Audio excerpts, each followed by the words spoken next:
Hello there, and welcome to the Second Life Book Club. My name is Draxtor Dupre, and today on the show, Anne Griffin with her new book, Listening Still.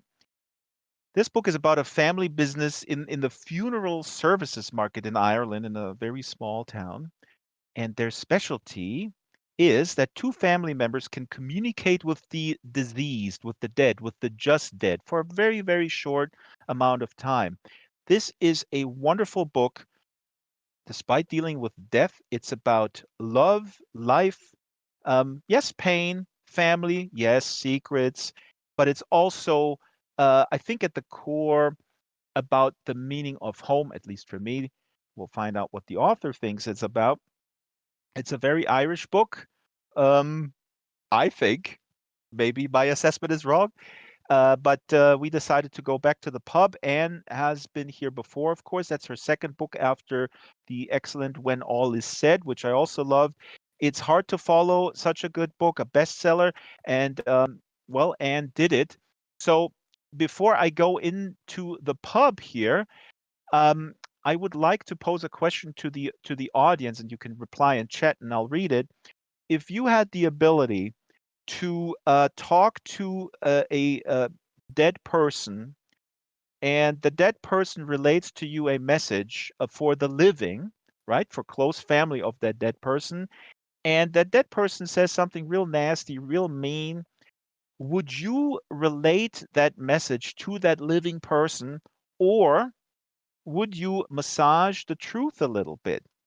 Okay, so that's today's audience participation question. Oh wow. Wait a minute. Here we have some new audience members. Come on in, come on in. Here's Jamunky. Jamunky is here on a wow, what is this? On a skeleton horse. Jamunky, you can bring horses in to the pub. Uh Not a problem. And I'm going to go into the pub myself. Hello, Elian. I hope there's another seat. If we don't have enough seats, please do ping Bowl Venus and she'll res another chair. Now, here I am with Anne Griffin, who manifests as a bird. Hello, Anne. How are you? Great, Drax, and it's just so lovely to be back. Thank you very much for having me. You're- And it's just, I love this world. I love looking at all of the wonderful creations in this world. It's such an unusual thing to do. It is. Bravo. Mm. It is so much better than being out there in the cold in a little bookshop on book tour. Here I go again Yes, in Ohio or Iowa, let's say, where nobody shows up, and here I behind you know. is a robot on a skeletal horse, and in the back there is another skeleton. But you are It's a brilliant. bird. Why did Yes. you manifest as a bird? Why was that appealing to you? Um, well, because I think I'm small, like a little, and I like little creatures, and I just, Mhm. birds have been important in our lives here. My family at home, when my son was young, he was obsessed with all of the birds that would land in the garden to feed. Oh. And so it's just something that is a lovely memory. And when you told me I could have an avatar, I thought, well, I'd like to be, something petite like myself, and something that kind of reminds me of my son. And so I chose a bird, and I really, really like this little bird, my friend.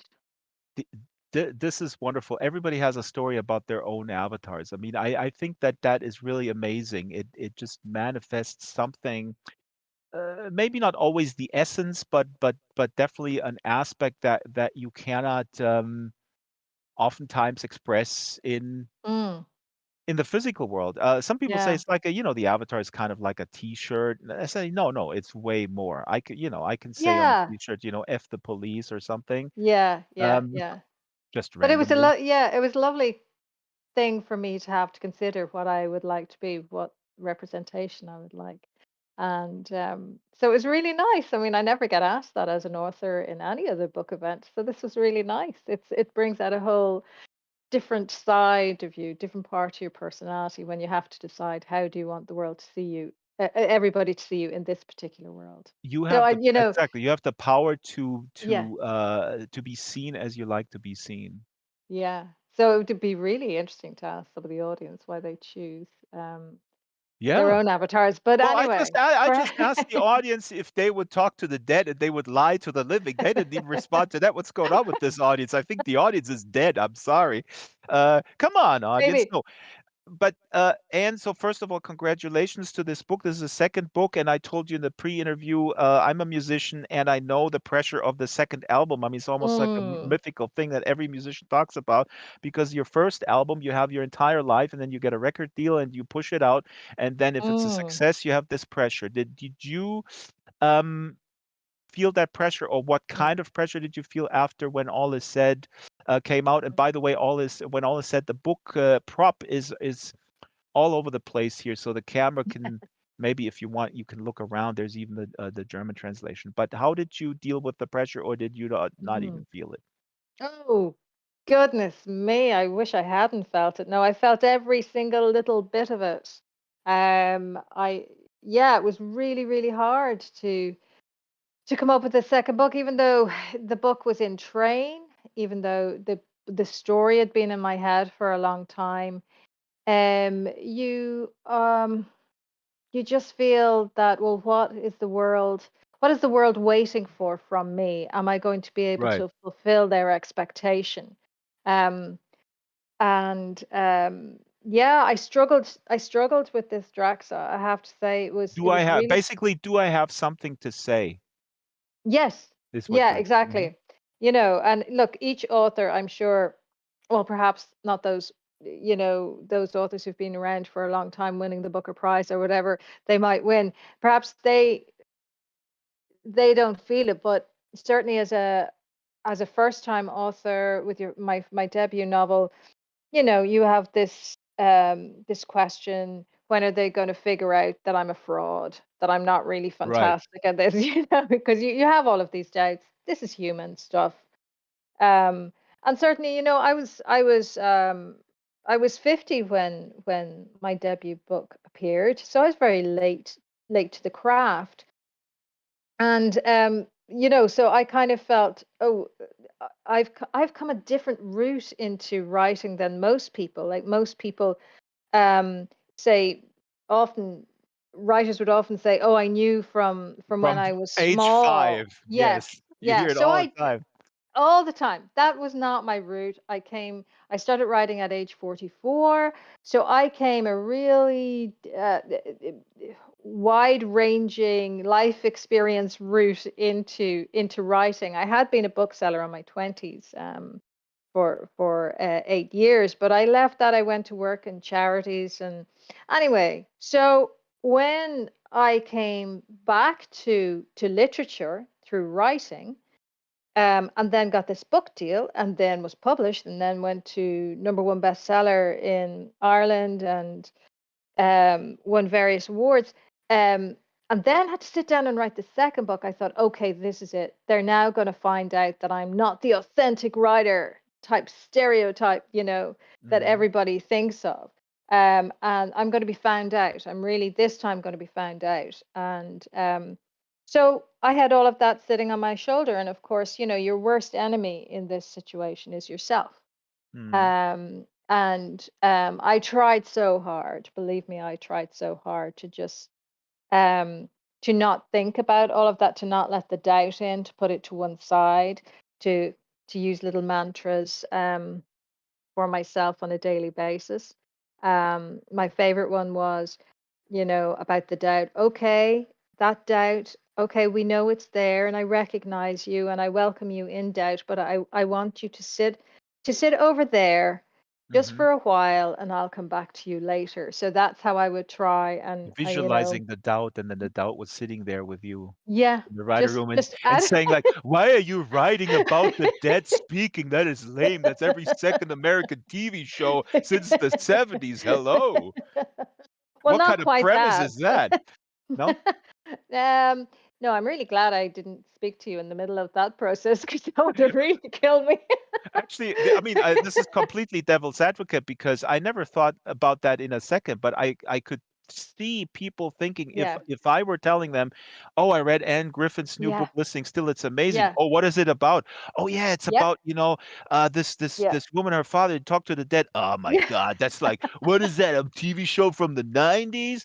Uh, yeah, so you see what I'm saying? Like if you yeah. pitch No, I or if you agree. say, yeah, No, it's I totally agree, and I think what I wanted in this book was this book is about one woman's struggle to find out who she really is. yeah, It is the story of a woman who is stuck in a family business, not knowing does she want to be there or not. And she's also in a relationship that has been one where she has kind of fallen into it. And so she, at the age of 32, is questioning herself. It just yeah, so happens that she also can speak to the dead. So yep, really it's just an ordinary story of who we are as human beings. But I wanted to set it within an undertaker's. And actually, when I started out, I didn't mean her necessarily to speak to the dead. It just happened when it's really interesting, this process of writing. Don't know if there are other writers in the room, but there one of the are. Yeah, yeah, yeah. good. Tell us. Well. They will know this. I'm sure they will.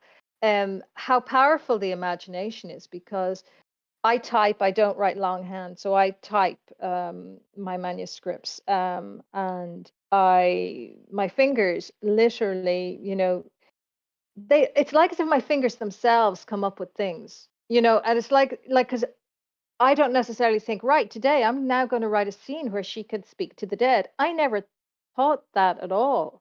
And there I was typing one day in a particular scene, and my fingers literally typed out the dead person speaking to my main character. And I was Wow. so surprised. And I said, oh my God, okay, is this where we're going now? And so the speaking to the dead, whilst it is an important part of the book, because certainly it gets to discuss, it brings up the topic of how much we're honest with the people we love, and like how willing we are to tell them the real God's honest truth. You Right, know, and sorry to just jump in here because people were actually now typing here my initial question. Would they actually, how would they relate uh-huh. something that a dead person, who may is unable to let go of a grudge and wants that to be Mm, related to a living? Would you, if you could hear that person, would you tell that living person the truth? Let's say a father mm, dies and says, my good for nothing son is an idiot." Would you relate that? And most people here say, no, they would lie. mm, And I say mm. here, little Brett says it depends how well I knew them. If it were one of the closest family members, I would tell the truth, says little Brett here. The others are Yeah. saying I would assume they are feeling unwell and ignore the remark of the dead. I guess Jessica's saying, I'm Okay. assuming that they are feeling unwell. Yeah, they're dead. Yeah, that's a Dead. good point. Yeah, Yeah. that's interesting. And that is the dilemma that Jeannie has, and that is one of her struggles, is that her job, it appears in life, is to do the dirty work that the dead didn't want to do. But yet, before they pass on to the other side, they decide to hand this this heavy burden to Jeannie because they want something passed on to somebody who is living, and so Jeannie struggles with that. And so I liked playing around with that. I liked playing around with how we operate as human beings, what we're willing to say, what we're willing not to say, um, and and that was fun. Mhm. And it certainly, I liked I like this idea of considering truth in the world, um, Mhm. and what how much gets hidden, and in putting this character, my main character, in this awful situation where she's supposed to go off and tell people things that, like the people here today listening, the guests here would be saying, well, no, I'm not going to say that to somebody, but yet here she is given this burden, this weight. So it was And fun kind of playing around with that and looking at right. that in the book. Caddy says here, I feel as much responsibility to the dead person as to a live person as to a living Ah, person. Um, that's Very that's interesting comment, and that's that's very interesting. yeah, and that's what Jeannie struggles with, like you were Yeah. saying. And again, the book is really because Jeannie, and I find this so fascinating. I was not tied down by a family business. My parents were always, you can do whatever you want. But that's kind of what Lucky you. Jeannie's parents also kind of say. So it's also interesting. It's like a mixed message type of thing. And this I know from friends who grow up in a family business where Mm, they are inundated with mixed messages. Yeah, you need to mm. fulfill yourself, but wait a minute, we have this business. It's like a very passive Exactly. aggressive way. Oh, you want to Yeah. be an artist? That's awesome. But well, you're also my only heir. You need to continue the business. Yeah. And then people who grow up in that situation with Mm, small, we're talking about small family business, which is also very cool because in Ireland, apparently, the funeral business is still in the hands of small business types. In America, mm. it's very different. It's completely Okay. corporatized and Yeah. monopolized. Yeah. Yeah. Yeah. Yeah. Well, I mean, there are one or two big funeral directors here in Ireland. But for example, I live in rural Ireland. Like if you saw a map of Ireland, if you stuck your finger right in the middle of Ireland, that's where I live. Very, very rural. So small towns. And it would be, they would be small funeral undertakers. But Right. generally, they'd do the undertaking plus they'd have the pub or something. They'd have another business alongside it, you know. If you want to So drink yourself to death, be my guest. exactly. No, I Hmm. mean they have it wrapped up because you can have the wake in the pub, and and there, so they get two sides of the business: the celebration of the life of the person who has died, plus the embalming fees and plus the funeral directing fees. So they know what Hmm. they're doing. But no, so it's not a big corporate thing here. It's not as big as in other countries. It's a very, very important thing. Obviously, it's a very important service in any society. Those who work in servicing the dead. Um, but yeah, it's still got a nice small town feel, funeral directing here in Right. Ireland. And I'd sorry, you were going to No, go. ask me something there. No, no. I tend to be stepping on people. It's really a terrible habit. That's That quite okay. no, no. I need to Yeah. let people speak. I was told. Isn't that interesting? It is a People nice tell thing. me, I mean, people that you're stepping on people, but then people are saying like you should let people talk. Well, you're telling me what to. Anyways, this is not psychotherapy. I'm not. No, You're not my shrink. no, Um, okay. Shiloh Okay. says I had to call a church member for my dad who was an undertaker. Shiloh, is that true? Your dad was an undertaker? Wow. Please give us more specifics about that story. We'll pick it up. And Yeah. I just It was also wanted to say welcome to the latecomers, and also Jamunki earlier said, whack doubt upside the head. Now that's good. Always okay. whack doubt upside the head. Well, thank you. And it is lovely to hear that, and it is important for to keep saying it to yourself. And through that process of writing that second book, I had to keep saying it to myself. I mean, there were moments where I thought I'm actually not going to get to the end of this book, and I have a wonderful agent who'd be on the phone to me, calming me down and helping me through. And it was great then to get to the end of it. And actually, I've just completed my working on my third book, and I just received the not the proofs, but the stage before the proofs where I get one final read of it. Mhm. And I got that today in the post. So it kind of feels like I have passed a real milestone in getting that second book done. And in having finished the third now, it feels like I have arrived in some kind of, I don't Yeah. know, I've Yes, graduated. Stephen King will call you tomorrow, or David Baldacci, all the people who you find at the airports, and they go like, Oh yeah. "Hey, Anne Griffin, you now you will be at the airport bookstore." And you go like, "Woohoo! I arrived."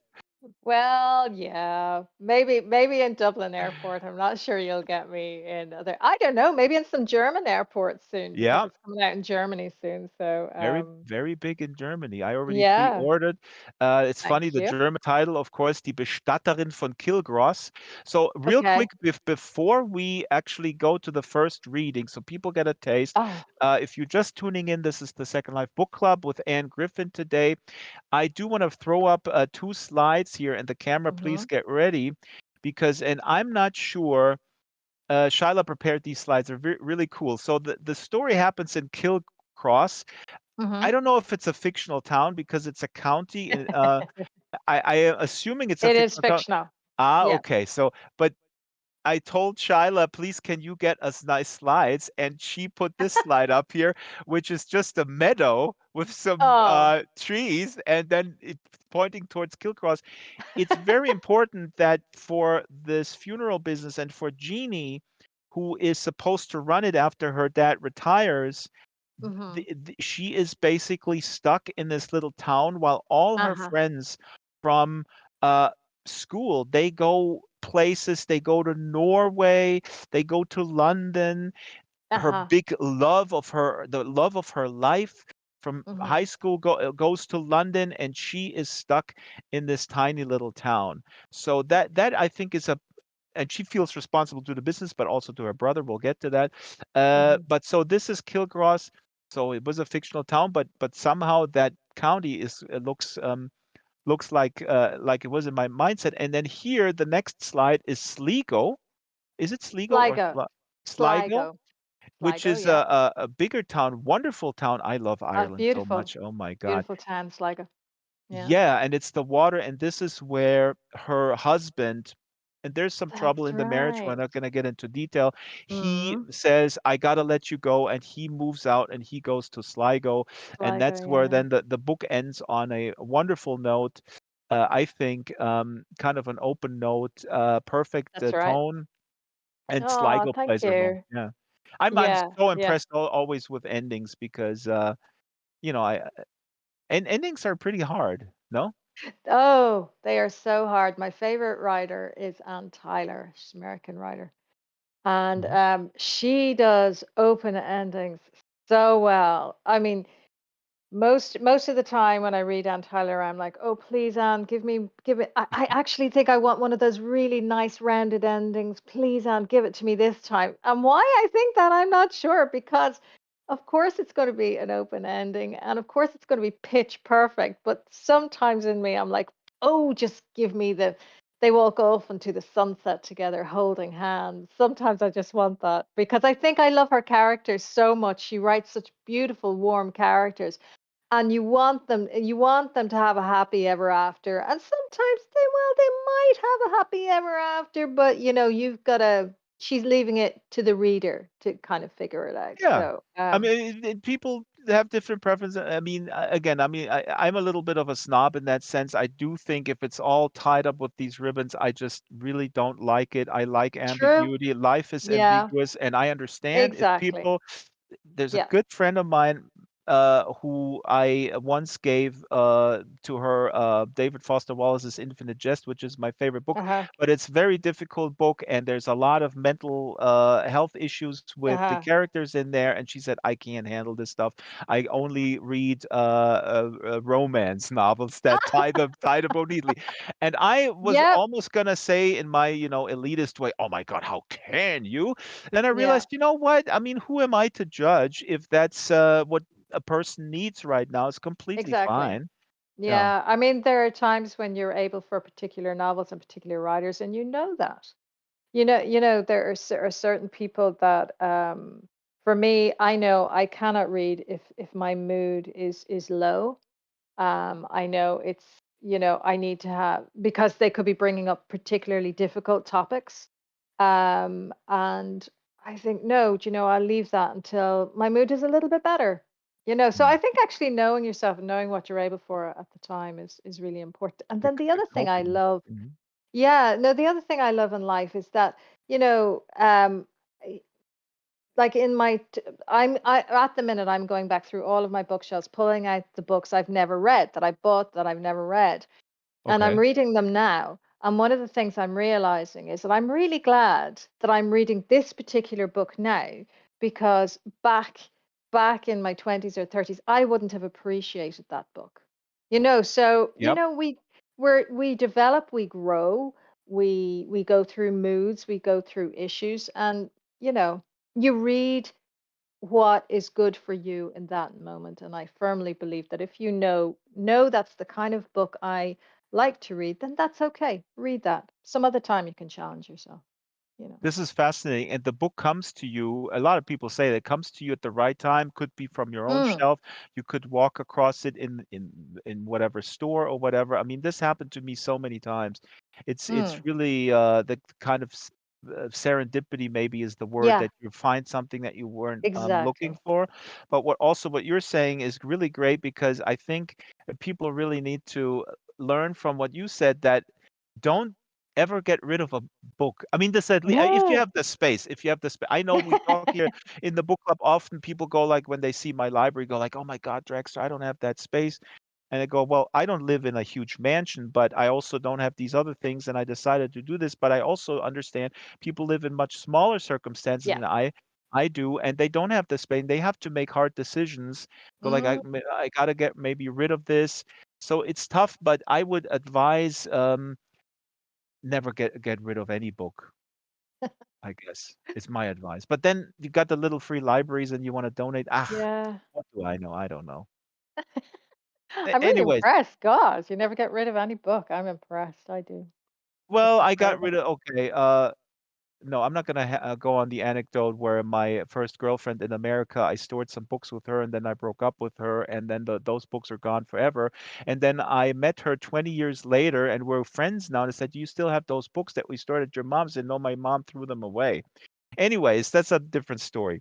And let's read, and Okay. we're going to read, a book stand will magically appear now. Okay.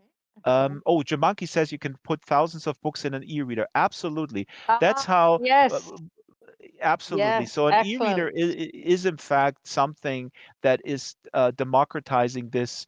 It Um, is. It's transforming our yep, libraries. It's wonderful. Yeah. absolutely. Um, Now, let me see here. We're reading now from pretty much from the beginning. I guess we set up Yeah. we set up the story anyways. And here in this scene, we get introduced to Jeannie, and she's talking in the first person, and her Hmm. husband Neil. Now, who is he? Neil?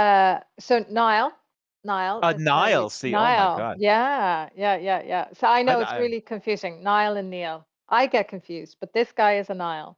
I don't know how to Um, pronounce the other guy, the love of her life. Fionn? Fionn, What? Fionn. Fionn, Ah, Fionn. God, I the know. Irish.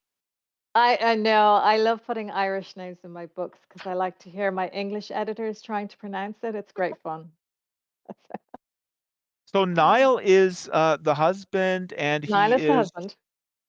he's an So embalmer. He he's an works in the embalmer. same So he business. were yeah. So Niall and Jeannie have actually known each other pretty much all of their lives. They met when they were very little, and they now there was a period of time where they went to different schools, but then they came back and they met again in their high school, I suppose. Hmm. And Niall was always fascinated by the undertaking business. And in high school, he would come and he would work part time in the undertakers with Jeannie's aunt, her aunt Harry, who was the embalmer. and Niall ended up training with Mm. Harry to become the second embalmer as the business grew. And then they ended up getting married. Niall and Jeannie ended up being together, Which and is for the family business again for her father is a brilliant. dream come true. I mean, she couldn't have written it any better. Yep, It, yep. you know. So yeah. So this little piece that I'm going to read is from kind of the very beginning, and it's the night after her mother and father have announced that they are going to retire and leave the entire business to Jeannie. So, and Jeannie's slightly shocked by it all. So, this is just the morning after, and she's looking out her kitchen window and she sees Niall and her brother Mikey talk. Mhm. And Mikey is a great character in the book, and Mikey has autism, and so Jeannie's very protective of Mikey and has been all of her life, and another reason why she has never left the family business. All So right. will I just work away and read this then? Please, please go, Anne. Yeah, this is Anne Okay. Griffin reading from Listening Still. The following morning, I watched Niall and Mikey chat outside in the yard. I could see them clearly through the kitchen window, husband and brother, on that dry day. No rain yet. For a month, it had felt like no other weather system existed in Cocross, only those weighty drops falling from a miserable, grey, cocooning sky, causing water butts to fill to capacity, drain pipes to overflow, and grassy green fields to dull to murky brown. But that April morning, there was light and colour, and now Niall's laughter. Returned after his run, he leaned a shoulder against our closed back door, held a hand to his chest trying to catch his breath, and laughed at whatever it was Mikey had said. I couldn't quite fathom what it might be. He wasn't known for his wit. My appreciation of Niall's ever present kindness to Mikey momentarily nudged aside my lingering panic from the previous evening's announcement. I smiled and fought my instinct to find out what it was Mikey had said, instead, letting it be. This moment of pure delight when my brother had made someone laugh. This was to be treasured, to be stored away with the rest of my history that told the story of me and why I was still here. My brother pointed at something inside his shed. I say shed. It was actually more like an apartment. Bedroom, bathroom, sitting room, kitchenette, PlayStation, every man's wet dream shed. It was my mother who'd insisted on the term. We followed suit, as that was easier all round. Shed essentially shielded her from the truth that my brother had moved out.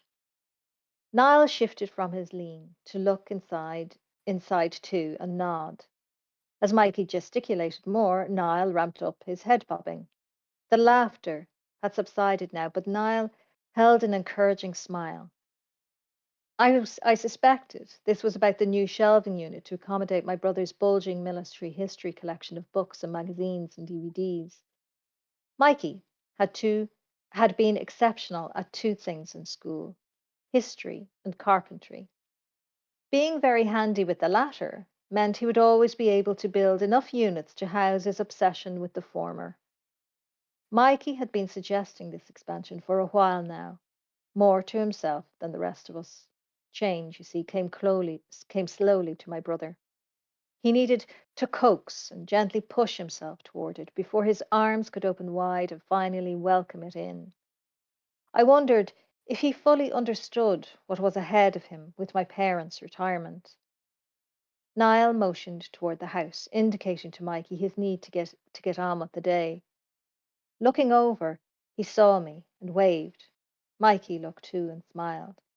My brother's smiles were as rare as an empty wash basket in our house, but when produced, were wholly authentic. Nothing my brother did seemed capable of being anything but genuine. And Thank that's you. Anne Griffin reading from Listening Still. Really love it and love Mikey, the brother, who is very Mm, important. And like you said, he is one of the uh, reasons that Jeannie doesn't up and go like a lot of her friends from school and leave that little tiny little town and go out in the world. But of Mm. course, I have a little beef with you. With Okay. Here we go. I put up a slide. This is a little Uh-huh. excerpt, and here let me read this. Calm was Mikey's online buddy, fellow collector of all things military history and player of PS4 games. Calm and Mikey had never actually met and showed no inclination to do so. For Mikey, the online world, devoid of social interaction, was a blessing, and my parents, unlike most, had welcomed its arrival. Now, this is very tongue in cheek, and I'm joking, but Okay. I was reading this like, what? The online world devoid of social interaction? That's not true. We're interacting socially.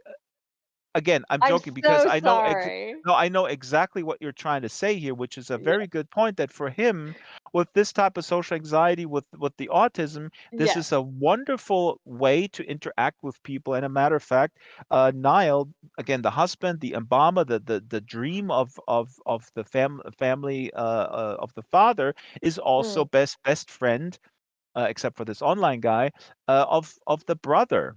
So Yeah. yeah, Yes. Yeah. No, that is so funny because yeah, when at the minute you said it, I'm thinking, and here I am sitting here in this you are wonderful in an online virtual world, world and yes, having such a devoid of great social social interaction. interaction. So I am so sorry. May I am I that yes, absolutely. If I could, I'd go back and I'd change that. I'd write it differently. But yeah, yeah, it No, was no, no. funny. Yeah, um, I was thinking, when COVID hit and the world stood still and we all had to stay in our houses, I was never so thrilled for my son that he was so engaged in online activity yeah, because he was able to socialize yep. um, in ways I would never have been able to at that age. So I think a lot of mothers and fathers gave thanks for that friends were still there, at that time. And it was It's a through, yeah, nuanced issue, and it's a double-edged sword, and it needs to of be course. Yes. talked about in nuance. But Yes. you're making a fantastic point. A lot of people weathered the lockdown period if they Yeah. had existing social communities online in whatever Mm. world that was. And um, yeah, you know what? I really do want to go to the next reading because Oh, okay. this is so cool. And I made a note here that it's very big here in the physical world, that says people want more taste.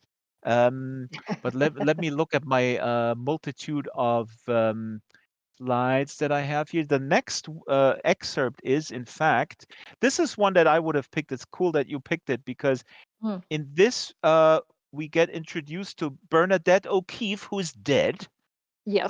and she's in a coffin, and Uh-huh. she is in the viewing room in the funeral hall there, Yeah. and she's embalmed and she's ready to for the ceremony, and she starts talking, and here we see a little bit Jeannie's job Yes. basically, and I guess she has to hurry in, right? Because there's only like Yes. this small window.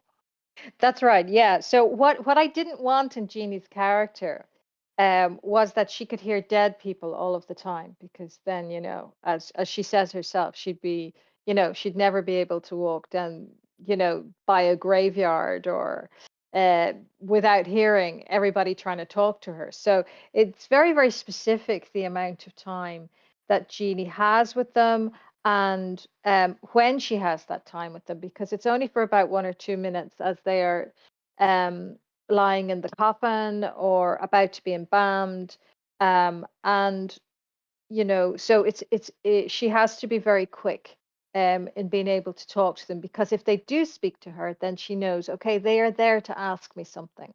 So in this particular case, I just wanted to give a flavor of Jeannie waiting for somebody to speak to her, waiting around to see if this person wanted to speak to her.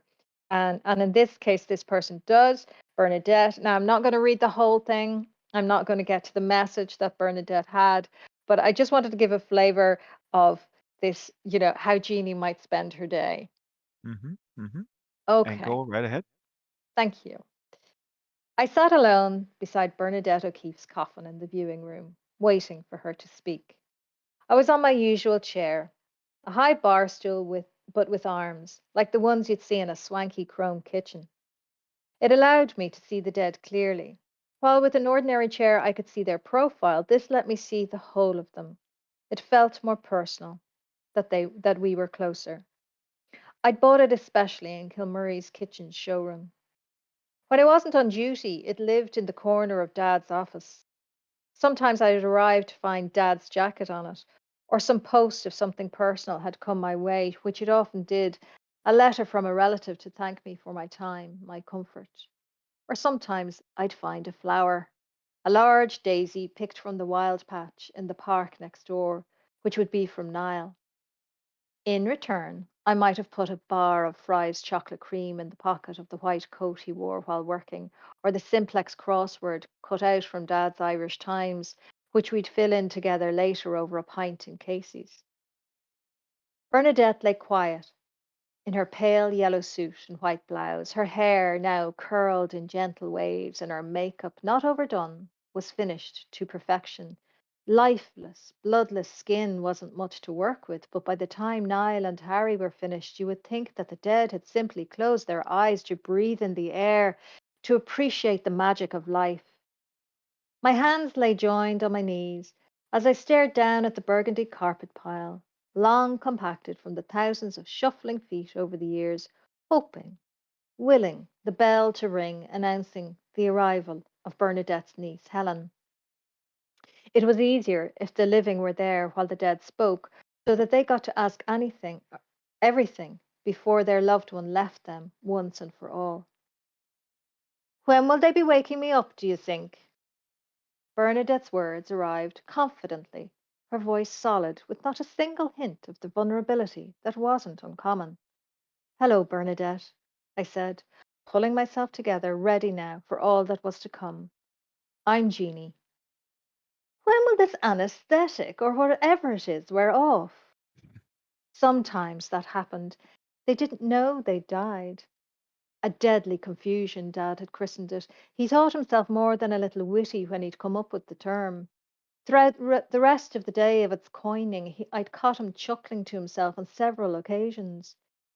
I lay a hand to the side of the coffin, taking a moment before I began to explain. But she got in ahead of me. I'm in Kilcross Hospital, I take it.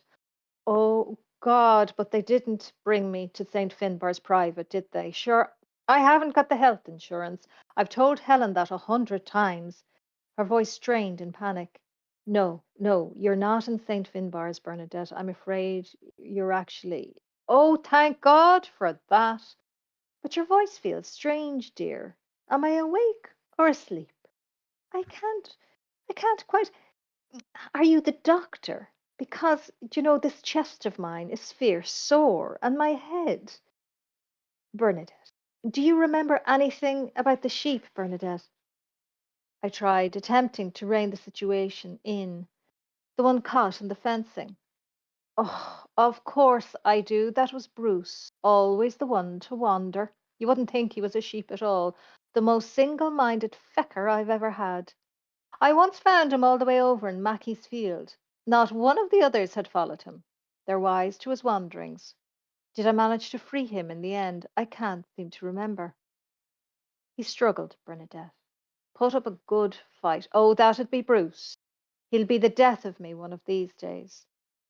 I stayed silent, hoping that the truth of her words might sink in, which it did, but in the wrong way.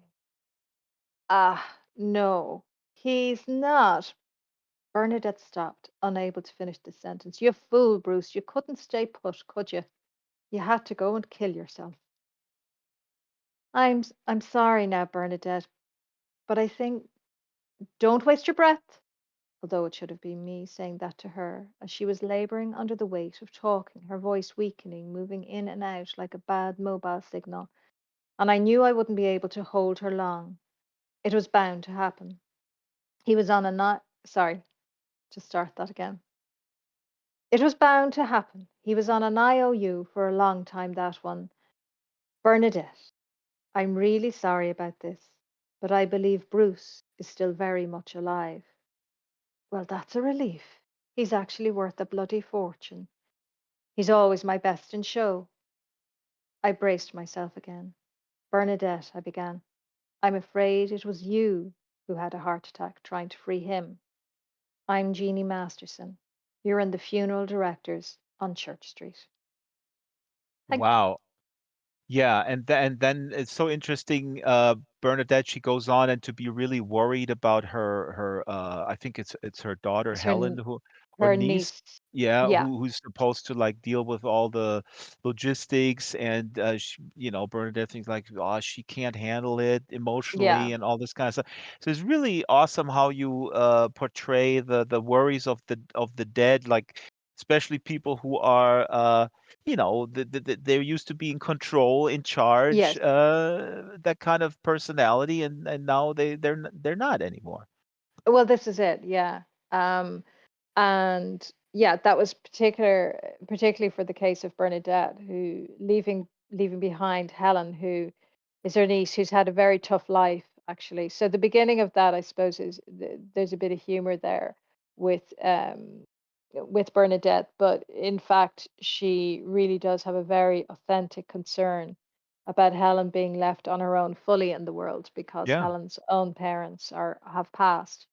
Um, so yeah, I mean, Jeannie and her father are there really to help and assist in some really, really important cases. There are many different examples in the book.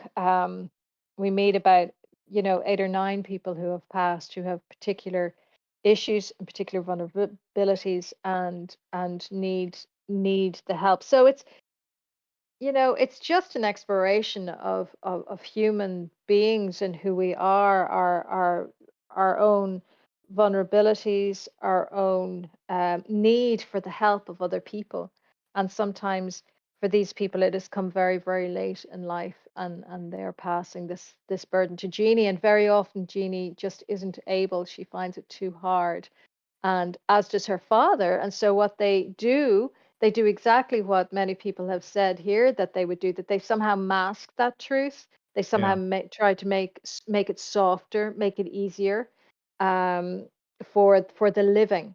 And it is this truth that really, it is this burden of truth that really affects Jeannie, because Jeannie's had this gift from age 4, and by the time she's in her teenage years, like every other teenager, when you begin to question life and begin to question your family and begin to question your community and the wider community around you, Jeannie starts to kick against it with her father and saying, "Oh, why are we lying? Why are we smoothing over this Right. truth? Why can't we just say it as it is?" And the father, you know, is saying, because it's too hard. A lot of this is too hard. And so, Teenagers and are hypocrisy detectors. aren't they? They're wonderful. I was one myself. We all were, and we all should be, because, the world needs us to be that. Yeah. Um, and I really enjoyed that bit, where Jeannie confronts the family, the father in particular,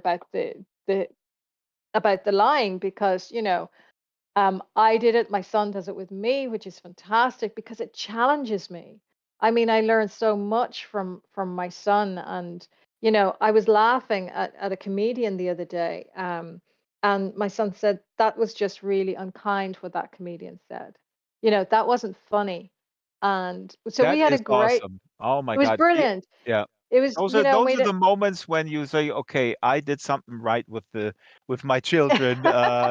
Because I mean, being parents, sorry folks, it's hard, which is also another really interesting theme in the book because the marital issues, they Mm, also have to do with wanting or not wanting children. And that's what I've yes. always said as someone who we have one child. I'm not at Mm, all of the opinion that you should, in a mm, normative society, that is a requirement. Not at all. If you don't yes. want children, this is completely should be absolutely your choice. But you need to Yes. be very, very clear that when you go into a relationship and you feel, okay, this other person, my partner, is not into children, I am, I'll convince him someday. No, it's never going to Yes. work. It's going to be a Yeah. disaster no matter what. Yeah, I really. I I struggled with whether, and I can't say this too loud because my my son is moving around the house here and possibly hear this. But I did struggle with, whether I wanted children or not. And I am very grateful for the son I have. But I think that we have such in society, we, The you pressure. know, don't we? And yes, there needs to be procreation because how else is are we going to survive as a race, uh, as as a human race? So, but there are people who just don't want that and Yeah. make the choice not to, and so I wanted to explore that within this marriage, and so I let it come. It was really interesting writing it because, I wanted, I wanted, I had many debates with my editors about this, and it's not that they didn't want it in there. They were just like, well, we really want to know why Jeannie doesn't want to have children. I'm like, well, Jeannie doesn't want to have children because she Really? just Oh, doesn't want to this is have fascinating children. to me. This is fascinating to me. Oh my God, Anne. See, this is what I find so upsetting. You shouldn't have to justify this choice. I mean, I think it's terrible. All I'm saying, Yeah, and by the way, let me just say for the record that people struggling with this is completely normal. Like you were saying, should I totally. do it, should I don't?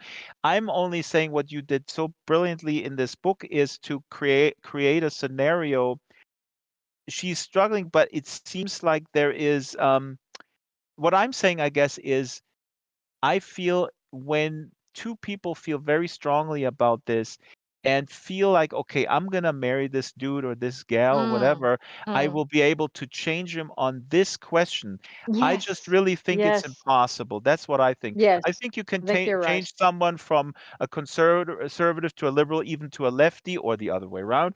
That kind of thing is very malleable, as are other things. I mean, okay, I tried to convince my wife that ACDC is awesome. She's still, but I still have some time left.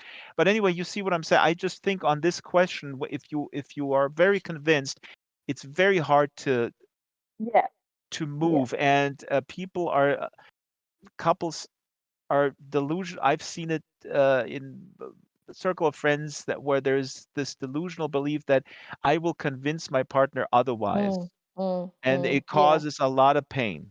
It does. It does. And that is there forever. If you manage to convince somebody against their will to do something, it's that the result of it in this particular scenario is there forever, and they've changed their life forever for you. And yeah, I just liked playing with that in this book, you know. Now, I want to throw up a few fun excerpts real quick because Okay. hairdressing plays a big role. Yeah. And so there's, of course, a lot of teasing, in this small town.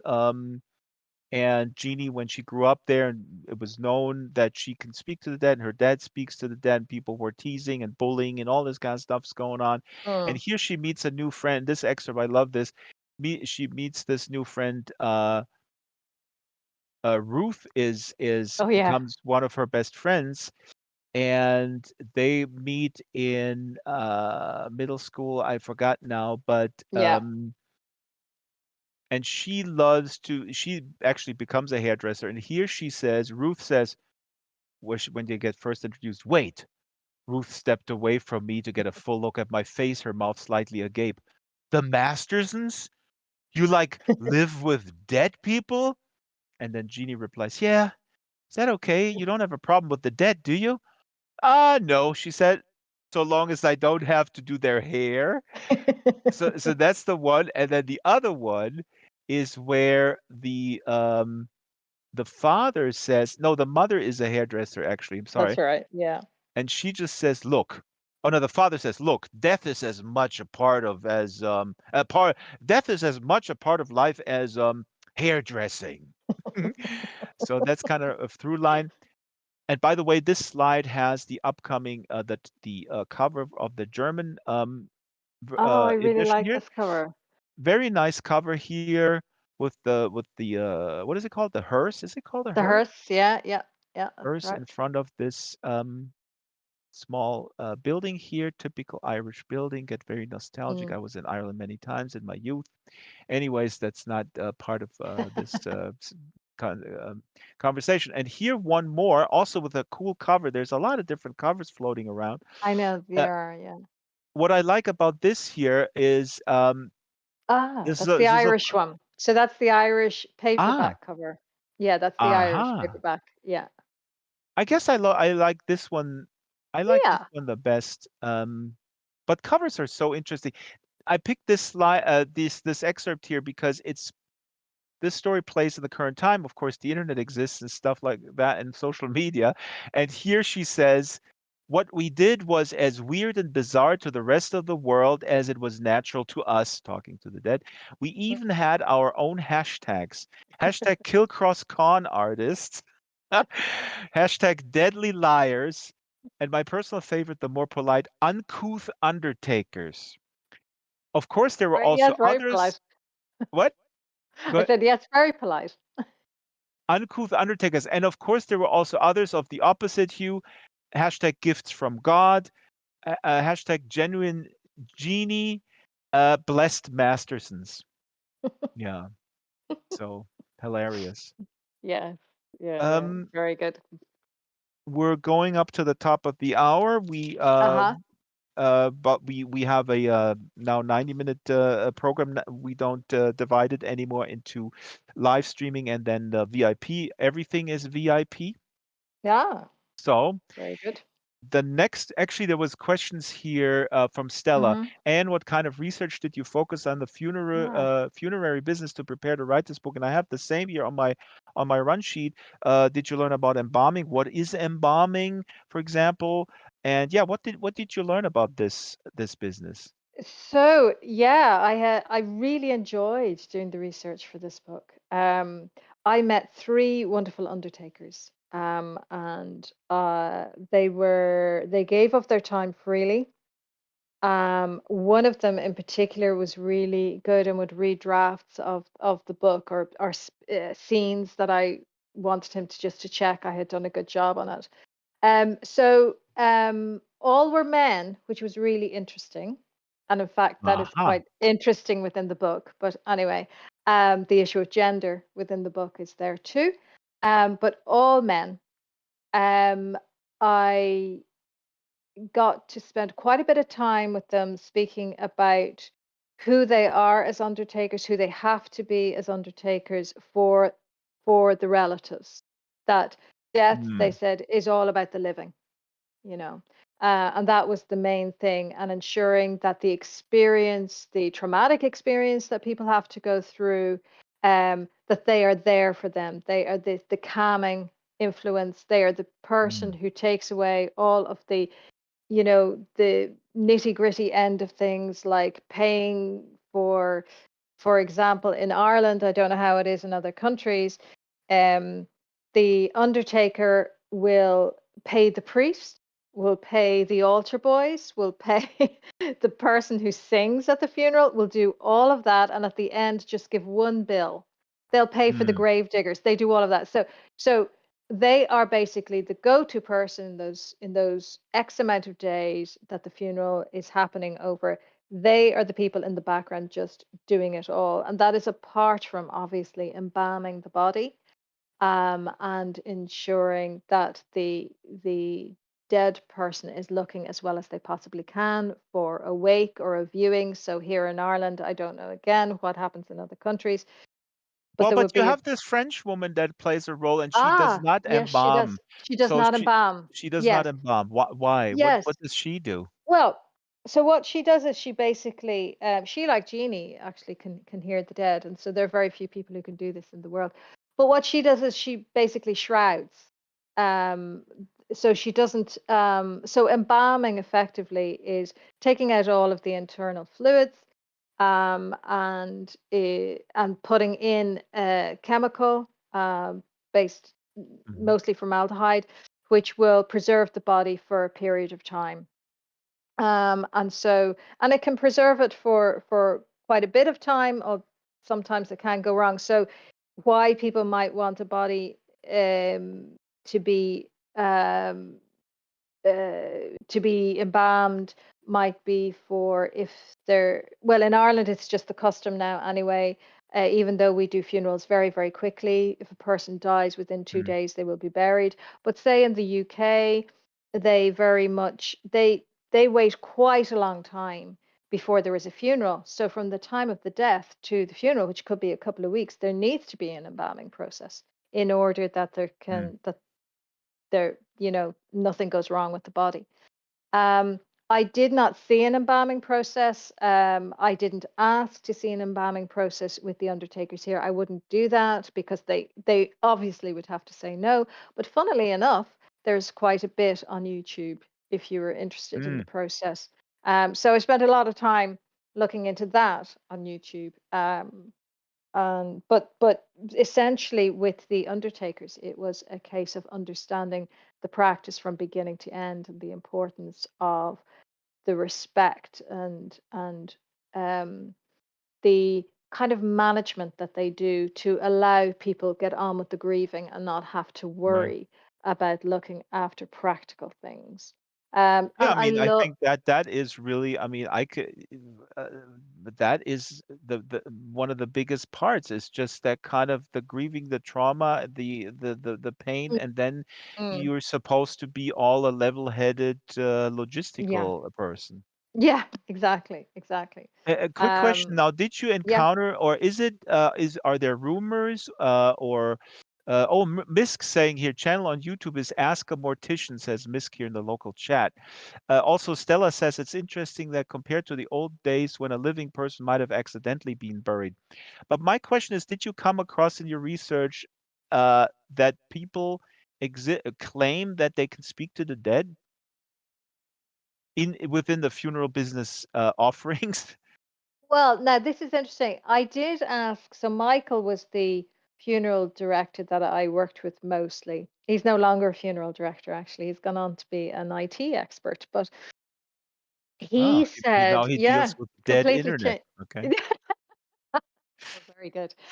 I said to him, look, now have this aspect to the book because I'd been working with him for so long, that the bit of speaking to the dead hadn't actually been in the book at the very beginning when I was talking to him about it. Hmm. So I said, Michael, I've put this bit in. What do you think about that? And he said, I totally understand that. He said, when I am embalming, he said, I often speak to people. Mm. And Aha. he said, and there is something quite spiritual about being with Yep. somebody who is dead and having that period of time with them, preparing them. He said, I totally understand that. Um, and I know I've heard other undertakers speak about that on various TV programs that I would watch around it, even though I know we're anti-TV here at the minute, aren't we, Drax? Correct, Anne. Thank you for mentioning a TV. You have to pay me a round of Guinness, anyways. Go ahead. Virtual Guinness doesn't make fat. Yes, indeed. So they have spoken about this kind of connection that they feel with the person that they are working with. There is a wonderful, wonderful animated short movie called Tea with the Dead, and it is beautiful. It's an Irish-made movie. I'm not sure if you can get it.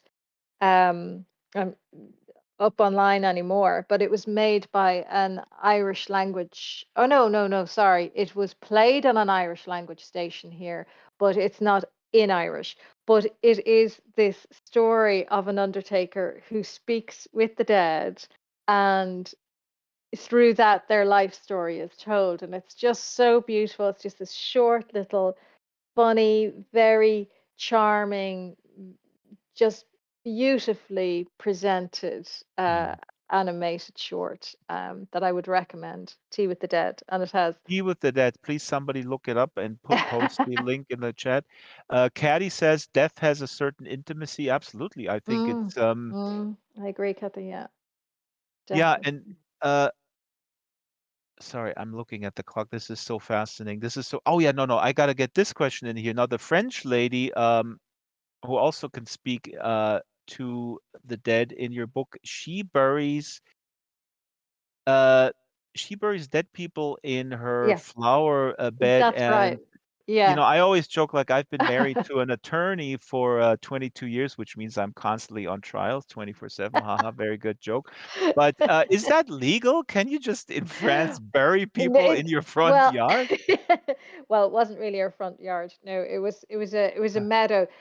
So there are places in Ireland as well where you obviously have to get a license to be able to do it. Um, but instead of it being like a graveyard, you can be ah, buried there instead in a you don't have stone plaques and all of this kind of thing. right. It's mainly it would come from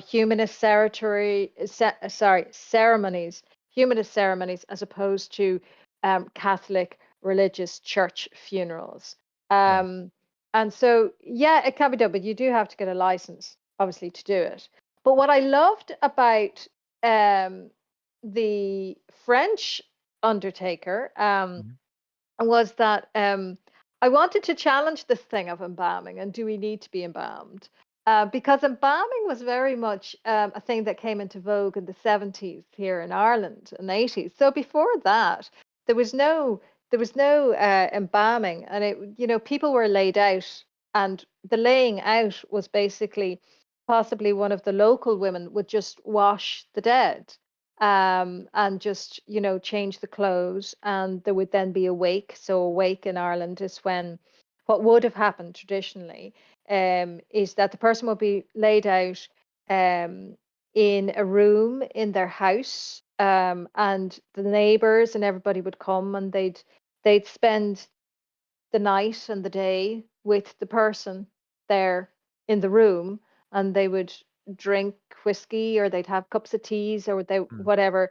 um and so it would be over a day or two, and then they'd be buried. So there was enough that you didn't actually have to be embalmed. So I want to again challenge that whole thing of use of chemicals. Do we really need to be Right. embalmed? you know I have decided, after all of my extensive research, I don't want any of that. I just, want to be cremated, and that's it. Thanks very much. Yeah, it's a little bit society of the spectacle like Yeah, thing, and mhm, I feel the same absolutely. way. Yeah. Yeah. So, all don't have to go down that route. So I wanted to challenge that. I wanted to challenge that actually embalming is a very, very new thing in Ireland and in the Western world. You know, we've Mhm. done it different ways for centuries and centuries, and do we really need to be putting chemicals into ourselves, even though we are dead? So Roxy that. here says in the UK, if you get a license from the local council, you can do it. My father is buried in the front lawn of my house. Wow. Oh my goodness, Roxy, I Wow, that's love, amazing. love, love that. I think that is just spectacular. Mm. Beautiful. That must be lovely to feel that he's there. That I is love really that. amazing. That is absolutely awesome. Yeah. No, Shyla gorgeous. is asking, do you feel it was critical to set the scene in a rural environment or in this small town? Well, I just love writing about small towns in Ireland. I mean, I really do. I just think there is such quirkiness in small towns.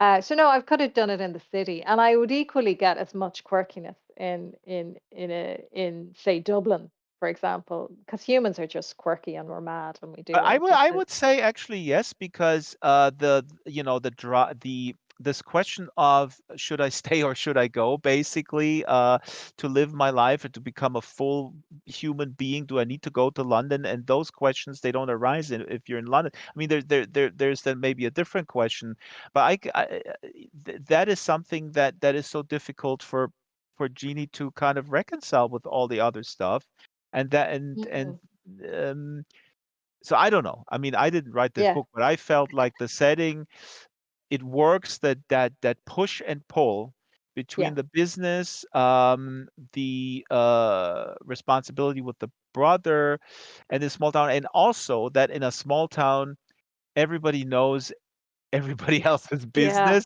I which love is, it. yeah, that gives a lot of room. It really For does. I mean, I love it. I love it. I love playing with it in a book. I come from Dublin, but I live in a small rural town.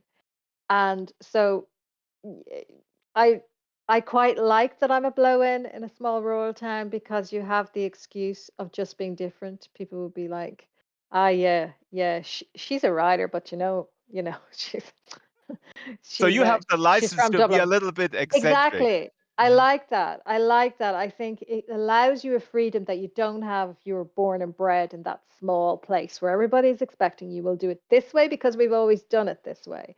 Whereas I can go and do something really, mad, and they'd be like, ah, yeah, that's because she's from Dublin. Like, you don't want to be minding her. So I really like that. So it's really nice then for me to put that all in a book and to put those kind of eccentricities in a book and just have a bit of a laugh about it. And I love books that are written in small towns. Another one of my favorite writers is Richard Russo, who again is American. Oh, I Richard Rooster, are you kidding oh me? It's my favorite, Empire Falls.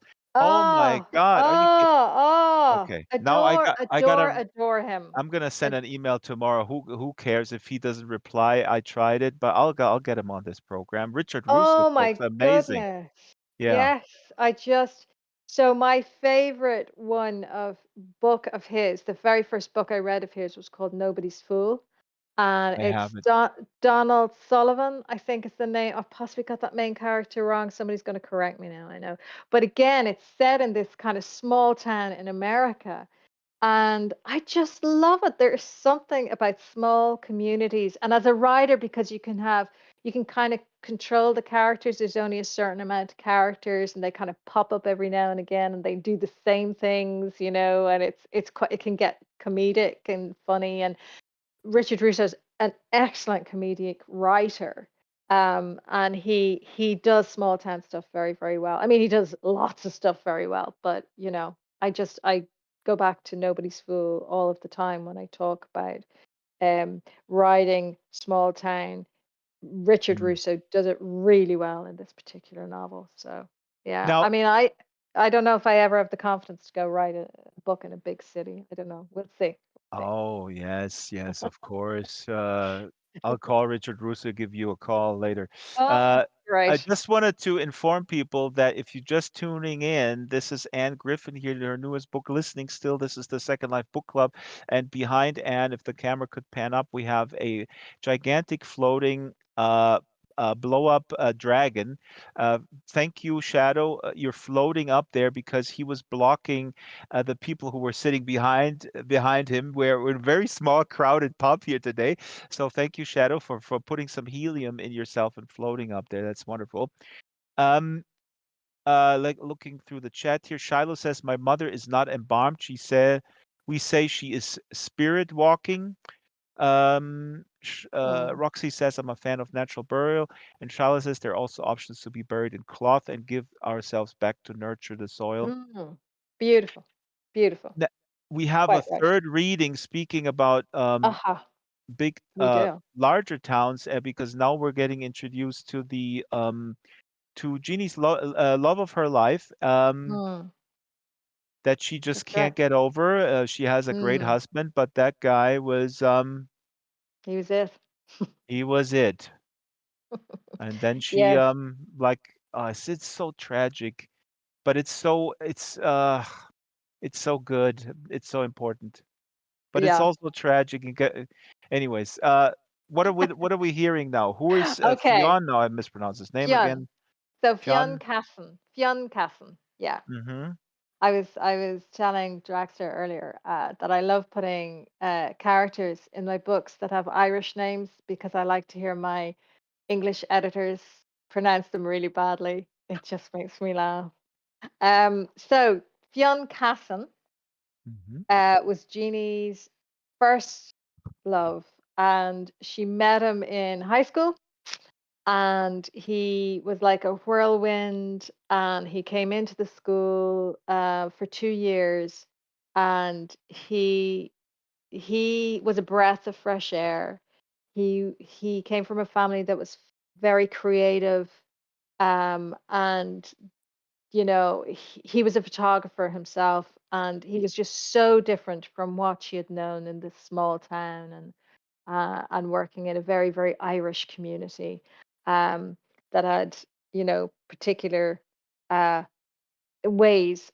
of how they did things, and like everybody went to the GAA sports match on a Sunday, and they watched this Irish show called the Late Late Show, and they read the local paper. They didn't read the big national paper. So, um, you know, in came Fionn Cassan with none of that, threw all of that out the window. His family were so different, and so in this particular piece I'm going to read from, it's just after the first night they admit to each other that they love each other. And so there's a very, very short piece, but I wanted to give a flavor of their relationship. Also, real quick, let's keep in mind that Niall was also part of this clique early on. Ah, So he he was. always Yes, loved Jeannie. He never really said yes. anything. He was always there, and he saw, of course, he witnessed this whole love affair and how Mm, important it was to Jeannie. And then, of course, Niall ended up her husband. And yes, in the back of his mind, he always knew that this other big love existed. exactly. And I guess it's pretty Exactly. clear, it's pretty self-explanatory in the book that he um always probably had doubts that even though he now was the husband, that he could kind of compare in the you know Yes, emotional depth with compete with this guy. with Yeah. this. Absolutely. Okay, so here we go. We made love for the first time that evening. We'd gone out to Loch Fen to take advantage of the change in light. He took endless pictures of me. I still have one of them somewhere. I dug it out not so long ago to see my head tilted toward the sky, my eyes closed as I sat on a rock as cold as ice. At one point, he'd simply stopped, let his camera hang low around his neck, and looked at me. I was about to ask what was wrong when he rose and came to take my hand. He led me far into the woods beyond the pathways to kiss me deeply against a tree.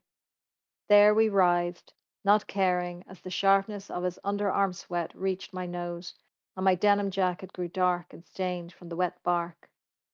With Fionn came my crucial years of learning what relationships were all about, finally turning me away from the what might have beens with Niall. Kissing and fumbling and arguing and making up and making love with ridiculous speed in tight spaces like downstairs toilets or sometimes on a single bed when no one else was home. Waiting for texts that never came and phone calls that came too late. Biting nails and thinking of nothing else, not what the teacher was saying, and certainly not what the dead were saying. Consumed only by the image of his face and the imprint of his hand holding mine as I walked to school. Delicious times, the stuff of badly written poetry, and memories that would forever cause an ache, even in an 89-year-old heart. And all that while, Niall hung around the edges of the group, never spending as much time with us as he had before, although he and Ruth remained close. But by then he was busy with the many girls he chose to date, none ever lasting that long. I had thought he might let the job slide because of what had happened, but his interest in the dead far outweighed all of that. Every Saturday he still worked with Harry, watching and learning how to wash the dead, to brush down the hair and apply the makeup. She claimed he was a natural and would observe his work with a smile and a nod of her head. If there was no client to attend to, he'd wash the floors, the towels and sheets, restock the shelves, and drink tea with Dad in the kitchen or play PlayStation with Mikey. But when we had to work together, I could feel it. That awkwardness in the air that both of us tried to smile through. Never as close as before. A distance had grown between us, our conversations having receded to those of acquaintances. And even though I missed all that was gone, I felt I had no right to ask anything more of this man that I had let down. Thank you. Wonderful. This is Anne Griffin reading from Listening Still. So so amazing. And Thank you. now we talked already about home. We have a slide here where I just want to ask people, where is home? What is home? Let's just throw this out to the audience. Where is home? What is home? What is the definition of home for you? I'm going to read the comments. And again, like I said earlier, Anne, when I read this kind of dilemma that she has, um, which is compounded by this combination of responsibility with the business and all this kind of stuff. Mm, I can very much relate to. I remember to this day when I was 12 years old, and I grew up in an okay suburb of Munich. I could take the train. I was in town in like 20 minutes. mm, But I still felt. I remember I was sitting there looking at the train. I was like, "Is this it? Is am I going to be here all my life?" And now being the father of an adult child mm, you know that this is pretty universal, that you ask yourself that question. And my wife is from mm. Hawaii originally. She's the only one Oh, that left the islands. The others never did. wow. So it's so interesting why some people are drawn to go out there, then come back or don't. Others Mm, never feel the urge. Others again feel the urge all the time. They're mm. afraid to do it. So yeah, I don't know. This is not really a question. I would like people to just comment what home is, for them. I used to joke home is where the broadband is because my online community. But what is home for you, Anne? How would you succinctly state that? Home. Well, it is the place where your heart calms down, and where when the front door closes over, you feel safe. And Hmm. wherever that is, doesn't matter where that is, that can be anywhere in the world. But once you feel that there's a safety in that space with those people, that you can just say it as it is, or and that's what it is for Yeah, me. You know, that is that's what it is. wonderful. Where you can just crack a dumb joke, Yeah, um, and people say, "Okay, shut up, get the laundry." yeah, Um, exactly. Stella Never says home appreciated. is home. Yeah, absolutely. I go back to the laundry. I'm a modern man, and I take the line. Stella says home is a place with roots, a history. Shyla says home is my sanctuary. It's where I'm most comfortable. Shiloh says home is a place I fill with art, peacefulness, and calm. And Roxy says, I've lived in or around the home I live in now since I was an infant. I'm 35 now, Wow. so I don't really know anything different. I have moved away and back for different educational things, but I always come back to this very building. That is Wow. really fascinating. That is fascinating. Yeah. Misk says, a place that gives you a warm feeling of belonging. That's from the ghost here in the building. Miss, do you live with a ghost in the building? Elaborate, please. Caddy says something similar to what you were saying. Home is where I feel safe and loved. It doesn't Yeah. have to be a place. Mm, Ah, very ah, interesting. Yeah. that's that is so interesting. This could be basically maybe a Mm, conversation that you have with a person online or on the phone or whatever. So that okay. is in essence then it becomes home. Mm, The mm. where you feel at home with that particular person no matter where it is. That's Um, beautiful. That's really, really nice. I really like that approach. Yeah, because our happiness is so attached to those people around us as well. So if you've got that contentedness with the people around you, that yeah, doesn't Shyla ma- says we have yeah, often homes here in Second Life. That feels like a home to me too. That's a there you great point, go. Shyla. Yeah. And there used to be a guy who had a very popular YouTube channel in Second Life, and he used to do these home invasions.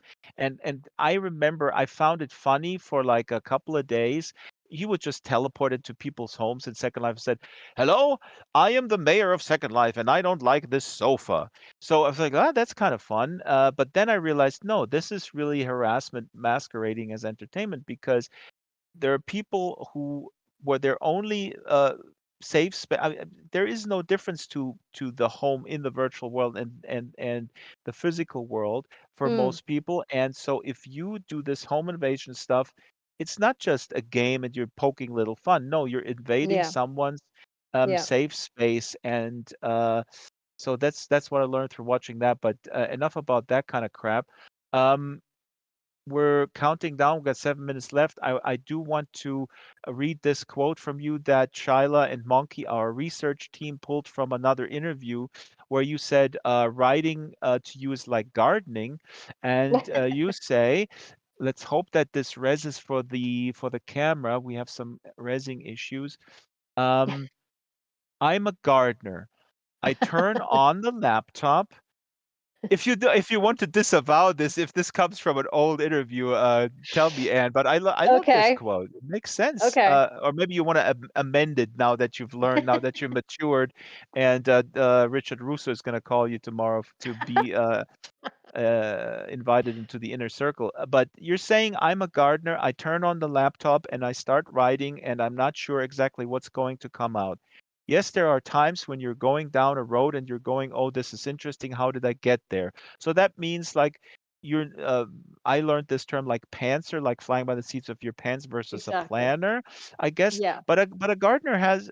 Don't you have a plan? Anyways, would you like to amend Uh, this, or you stand by this quote? well, no, I do still stand by it. I mean, generally, of course, you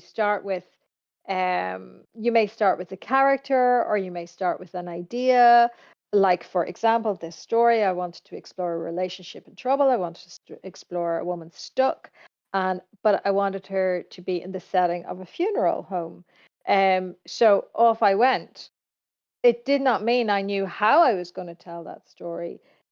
For example, when I was speaking earlier, I said I didn't know that I was going to have her speaking with the dead initially, and literally the digging, the guard. So what I mean by a gardener is you're digging down, you're digging Mm. into the story every time, Aha. and so that is, and you find it. Eventually, you hit the rock, or you hit what you hit your story. So there are many writers who would be more architects who would spend a lot of time planning their story beforehand. Um, I have heard of writers speak about how they have Excel spreadsheets and they know they're going to move from this scene to this scene to this scene to this scene. So Yep. literally, they have put the work in at the beginning. They have spent months doing this. Months, it could be a year. I don't know how long they spend. They do that and then they will start writing. For me, it's the opposite way. I let my imagination work it out through the writing of the story, allowing the story come together. It does mean that you get rid of a lot of stuff. It does mean that at the end, when you finished your first draft, you read back and you go, well, that whole chapter is going in the bin, or I'm shifting, I'm going to move that to a different part of the story, or I'm going to make that part of the story much bigger. You do end up editing a lot, but that's how I work. And so I stick by it. Um, there is a part of me would love to be an architect, to be much more prepared and know what I'm going into right. But I actually think I would still end up editing a lot. I think I would still end up getting rid of characters, getting rid of whole scenes, getting Yeah. rid of a whole storyline that I thought might work, but doesn't. So I think I'd spend a year doing my Excel spreadsheets and then another year cutting out loads of stuff that, really shouldn't have been in there in the first place. So the Excel spreadsheet will have been, a wasted exercise for me. So I stand by my gardening. I love it. Oh God, we have to wrap it up, but there's so many good questions. Shyla says, "How did you come to decide to write, move away from your other career?" And you said earlier you started fairly late. Mm, Um, yeah. if you can be very, very brief on that Quickly? one. I know it's a Yeah, huge question, and we it actually is. have also prepared where you talk about writing what's in me, meaning what I really love when you start later. I mean, there is a built-in confidence about, I guess, a little bit about, I don't have to please anyone other than Yes. myself. So that's probably an advantage when you start later. But Yeah. go ahead. Okay, so I came to it later. Yeah, so what happened?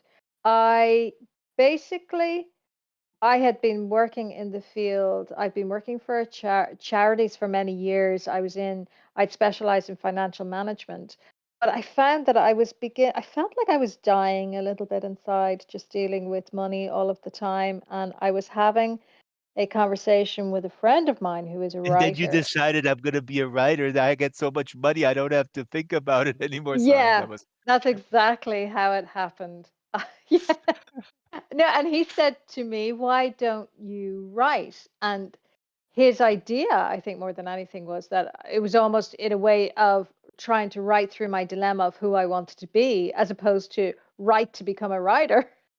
And when I started, I loved it so much that I thought, actually, maybe this is what I should be doing. So, Sorry, I very quick stepped on you. answer. Who said that? Who was giving you Uh, this, so, courage? John Boyne. Aha, because we also Uh-huh. have a slide. John Boyne. Who is John Boyne? Who is John Boyne? So John Boyne is an Irish writer who will have written The Boy in Striped Pajamas that people will possibly know of. Exactly, And and my son read it in school, and, he loved it, and he actually came to me and said, "I have to read this," and ah, I have to you haven't admit, read I it have yet. no, it's on a to be read I have to be read anxiety, that's anyways. That's okay. So just quickly, me and John met many years ago when we were booksellers. I actually employed him in the bookshop we worked in Dublin, and that's how we became friends. And we've been friends ever since. And it's because of him that I am a writer, because he said to me, "Just write, figure your life out through your writing." Amazing. Yeah. Now, we have to wrap it up, folks. It was really, really fantastic to have Anne back here. I'm sorry I didn't get to mention all the comments. I want to give a big, big shout out to Kitten Duo. Kitten Duo is a supporter and a regular viewer on YouTube. And actually, Kitten says, "Please tell Anne I will rewatch it later." She came a little bit later to the program.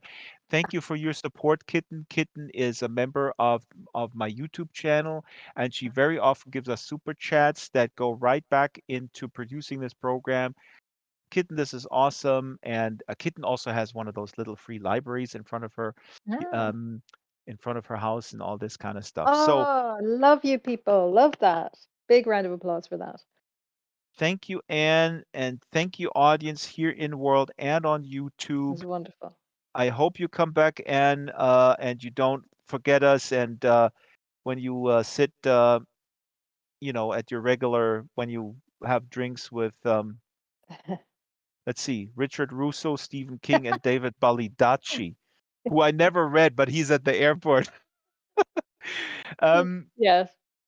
where was I? Yeah, if you like to support the Second Life Book Club, please consider becoming a member of the YouTube channel. And very important, please tip if you have Linden dollars.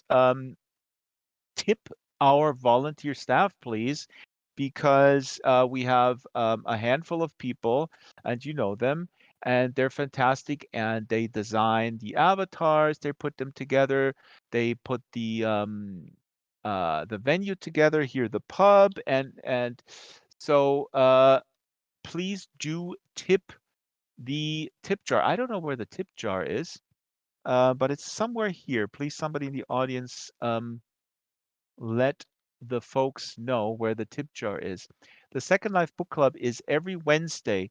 Actually, I wanted to thin it out every second Wednesday to get a little breathing room, but I couldn't help it. So many people want to be on this program. So it's almost every week now. And poor me. Every Wednesday at 12 o'clock, I have to talk to interesting people and with an awesome audience. I mean, God, I would love to have a different job.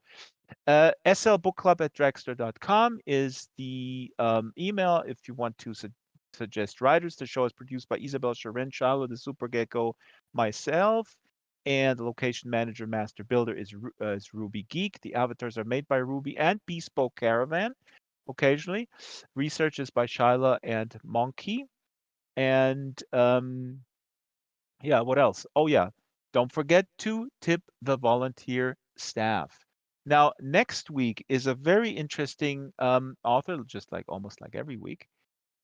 Next week, we have Stu Hennigan, and he wrote a book called Ghost Science. This is really interesting. This is not fiction. He decided in the beginning of COVID to do volunteer as a food delivery driver and also emergency medical medicine. and Wow. he was introduced to incredible poverty in his Leeds neighborhood. And so this book, Ghost Signs, is about incredible crippling poverty in a you know self-described modern European country, poverty that was created by austerity policies, incredible inequality. And so Stu Hennigan and his book is very well received all over the place. Haven't read it yet. We'll start tomorrow. Ghost Science, Stu Hennigan, that's next week. And oh, Bovina says she's putting the tip jar out. She didn't put the tip jar. Misk says there are other tip jars in this area and at other islands. Well, Misk, then you better go to another island and tip. Anyways, Anne, thank you. And thank you, tech support, Adam, behind the scenes. Thank And you so much. It's been fab, as always. Thank you for having me back. thank you. And we'll see you next week.